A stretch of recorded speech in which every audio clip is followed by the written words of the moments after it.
Hello everyone, আপোনালোক সকলোকে Learn and Craft with me channel তুলৈ স্বাগতম জনাইছো। আজি আমি আলোচনা কৰিব ওলাইছো ক্লাস 8 ৰ মেথছৰ চেপ্টাৰ নম্বৰ 2। ইয়াৰ নাম আছিল first degree equation in one variable, অৰ্থাৎ এটা চলকযুক্ত একঘাতৰ সমীকৰণ। এই ভিডিঅ'ত আমি এক্সাৰসাইজ 2.2 টো ডিসকাস কৰিম আৰু ইয়াৰ আগৰ ভিডিঅ'ত আমি এক্সাৰসাইজ 2.1 ৰ আটাইখিনি কোৱেশ্যন ডিসকাস কৰিছিলো। যদি তোমালোকে চাব বিচৰা লিংকটো ডেসক্ৰিপচন বক্সত দিয়া আছে। ক্লাস 8 মেথছ বুলি এটা প্লেলিষ্ট বনোৱা আছে, তাতে ক্লিক কৰিলে তোমালোকে আটাইখিনি ভিডিঅ' একেলগে পাই যাবা। ঠিক আছে, যদি বিচৰা চাই ল'ব পাৰিবা। এতিয়া ইয়াতে তোমালোকৰ 2.2 ৰ কোৱেশ্যন নম্বৰ 1 টো চাই লোৱা। ইয়াতে দিছে যে two numbers are in the ratio 5:7, মানে দুটা সংখ্যা অনুপাতটো দিছে কিমান 5:7. The smaller number is 12 less than the larger number.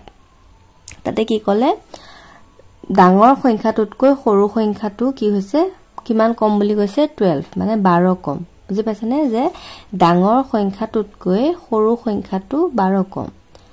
ঠিক আছে, find the number. এতিয়া সংখ্যা দুটা উলিয়াব দিছে। ঠিক আছে, দুটা সংখ্যাৰ অনুপাতটো দিয়া আছে 5:7 আৰু ডাঙৰ সংখ্যাটো কি কৈছে মানে সৰু সংখ্যাটো দছৱা the smaller number is 12 less than the larger number, অৰ্থাৎ সৰু সংখ্যাটো ডাঙৰ সংখ্যাটোতকৈ 12 কি বুলি কৈছে কম বুলি কৈছে। হল, এতিয়া আমি সংখ্যা দুটা উলিয়াব লাগে। ঠিক আছে, এতিয়া চোৱা আমি কেনে কৰিম। এতিয়া চোৱা আমাৰ অনুপাতটো কি বুলি দিছিলে 5:7 হল। এটা যদি আমি ইয়াত মন কৰো ইয়াতে ডাঙৰ কোনটো 7 আৰু সৰু কোনটো 5, তাৰ মানে এটো আমি ডাঙৰ সংখ্যাটো বুলি ধৰিব পাৰো আৰু এটুক আমি কি কৰিব পাৰো সৰু সংখ্যাটো বুলি ধৰিব পাৰো। ঠিক আছে, গতিকে আমি 5 বা 7 বুলি ধৰিলেতো নহব হয়নে, তাক আমি কি বুলি ধৰিব লাগিব 5x আৰু 7x। বুজি পাইছানে? তো স্মলাৰ নাম্বাৰটো হ'ব 5x আৰু লাৰ্জাৰ নাম্বাৰটো হ'ব 7x। বুজি পালানে কিয় ললো?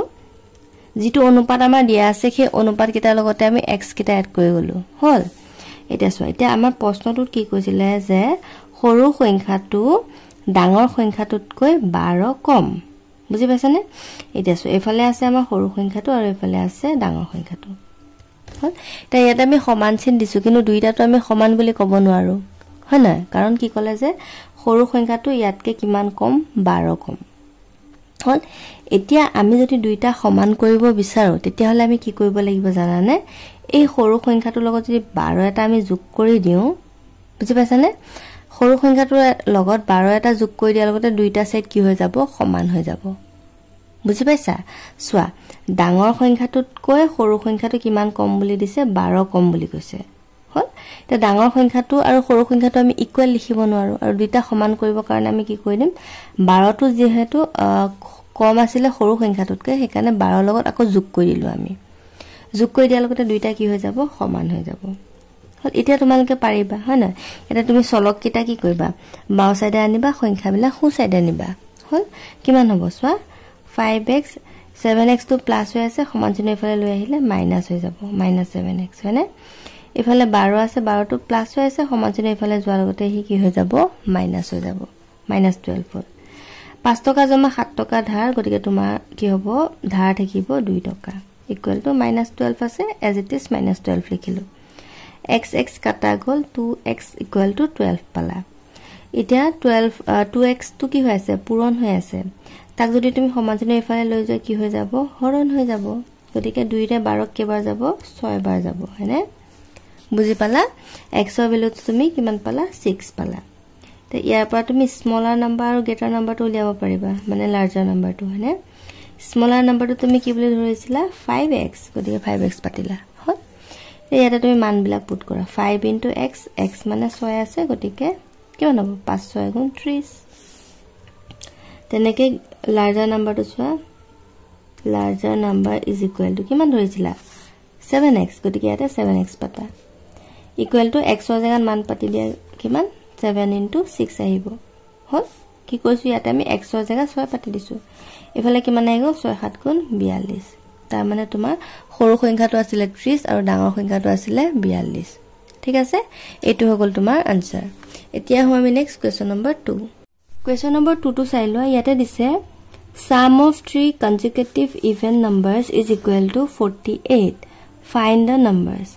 অৰ্থাৎ কি ক'লে যে তিনিটা ক্ৰমিক যুগ্ম সংখ্যাৰ যোগফল যদি 48 হয় তেনেহলে সংখ্যা কিটা কি হয় উলিয়াব দিছে ঠিক আছে এতিয়া চোৱা আমি কেনে কৰিম এতিয়া চোৱা আমি প্ৰথমতে সংখ্যা কিটা ধৰি লম কি ধৰিলাম প্ৰথমতে বুজি লোৱা চোৱা আমাক কলে যে ক্ৰমিক যুগ্ম সংখ্যা এটা ক্ৰমিক যুগ্ম সংখ্যা বুলি কলে কোন বিলাক বুজায় 2 4 6 8 10 এইবিলাকক কি বুলি কয় ক্ৰমিক যুগ্ম সংখ্যা এতিয়া আমাক কি কৈছে যে তিনটা ক্ৰমিক যুগ্ম সংখ্যাৰ যোগফল তোমাৰ দি দিলে 48 গতিকে সংখ্যা কেইটা কিমান এতিয়া আমি যদি চাও টুক যদি x বুলি ধৰো তেনেহলে টুৰ পিছত ক্ৰমিক যুগ্ম সংখ্যা কি আহিব 4 এতিয়া 4 পাবৰ কাৰণে এই 2 লগত কিমান যোগ কৰিব লাগিব বাৰু কিমান যোগ কৰিব লাগিব 4 পাবলৈ 2 লগত 2 যোগ কৰিব লাগিব গতিকে আমি 2 নম্বৰ ক্ৰমিক যুগ্ম সংখ্যাটো কি বুলি লিখিব পাৰো x + 2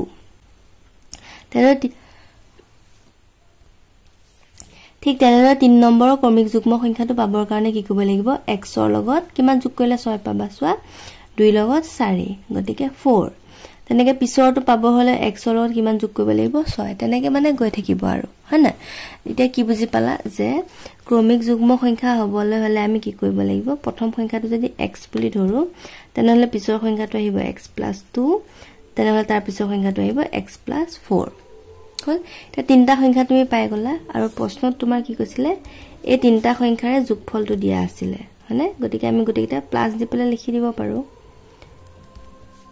বুজি পাইছানে কি কৈছিলে গটেকিটাৰে যোগফল তোমাৰ দিছিলে 48 হল এতিয়া চোৱা x কেটা আছে চোৱা 1 2 3 গটিকে 3x 4 2 কিমান হ'ব 6 হল গটিকে 6 লিখা ইকুৱেল টু 48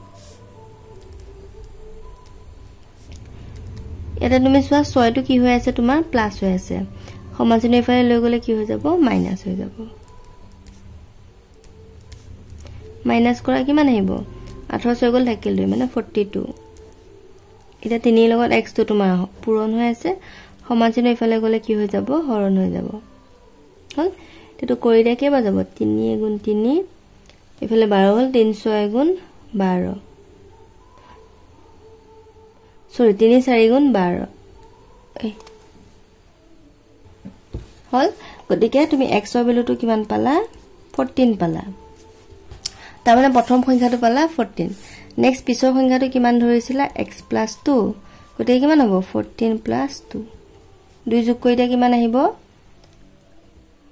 16 হল তাৰ পিছৰ সংখ্যাটো কিমান হ'ব x + 4 গটিকে 14 + 4 তো কিমান আহিব 18 বুজি পালা 18 গল ইয়াৰ আনসাৰ তোমালোকৰ দিছে যে divide rupees 17,500 among 3 person in the ratio 1:2:4 find the amount that each person will get অৰ্থাৎ কি ক'লে যে তিনিজন মানুহৰ মাজত তোমাৰ 17,500 টকা ভগাব দিছে হল কি অনুপাতত ভগাব দিছে 1:2:4 বুজি পালানে এই অনুপাতটো তোমাৰ এই টকাটো ভাগ কৰিব দিছে তাৰ মানে ফাৰ্স্ট পাৰ্সন জনে পাব 1 অংক সেকেন্ড জনে পাব 2 অংক আৰু 4 জনে পাব থাৰ্ড জনে পাব 4 অংক বুজি পালানে এই অনুপাতত আমি কি কৰিব লাগিব একিটা ভাগ কৰিব লাগিব এতিয়া প্ৰথমতে আমি কি কৰিম হিহঁতৰ ভাগ কিটা ধৰি লম যে প্ৰত্যেকজন মানুহে কিমান টকাকে পাব হেতু ধৰি লম x দি পেলে হল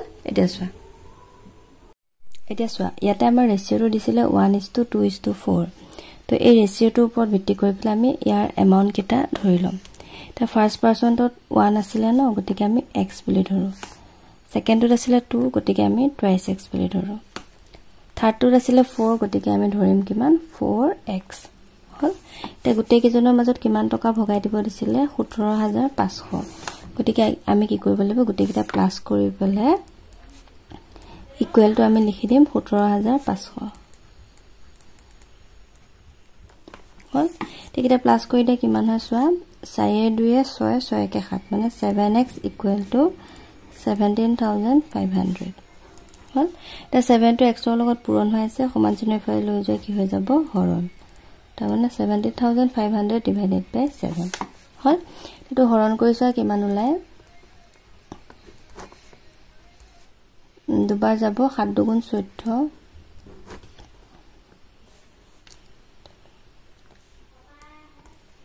7 ৰে তোমাৰ 25 5 বাৰ যাব 7 5 গুণ 35 হল এফালে 0 0 তাৰমানে তুমি x ৰ ভ্যালুটো কিমান পালা 2500 টকা হল x ৰ ভ্যালুটো 2500 মানে ফাৰ্স্ট পাৰসন জনে কিমান পালে 2500 টকা পালে হল এতিয়া আমি ইয়াৰ পৰা গোটেই কিজন উলাই দিব পাৰিম first person is equal to হ'ব 2500 টকা হল নেক্সট সেকেন্ড টু উলাই দিয়া second person is equal to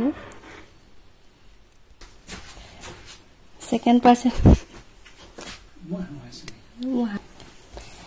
second person তো আমি ধৰিছিলো টুৱাইস x গতিকে কি আহিব ইয়াতে 2 * x x মানে হ'ব 2500 টকা হল দুটা পূৰণ কৰি দিয়া 5 * 10 শূন্য কৰিব 1 2 * 4 4 1 5 নেক্সট থাৰ্ড টু উলিয়াই লোৱা থাৰ্ড পাৰসনৰ কিমান আহি ধৰিছিলো আমি 4x গতিকে 4 * কিমান আহিব x x ৰ ভ্যালু হ'ব 2500 টকা দুটা পূৰণ কৰি দিয়া 0 0 5 4 গুণ 20 শূন্য কৰিব 2 4 গুণ 8 9 10 মানে 10000 টকা বুজি পালা কি পালা 2500 টকা 5000 টকা আৰু আনটো হ'ব 10000 টকা ঠিক আছে এইটোই গলিয়া আনসাৰ আজিলৈ এই ভিডিওটো চাই বহুত বহুত ধন্যবাদ নেক্সট ক্লাছত আমি কোৱেশ্চন নম্বৰ 4 ৰ পৰা ডিসকাস কৰিম and thank you for watching and study well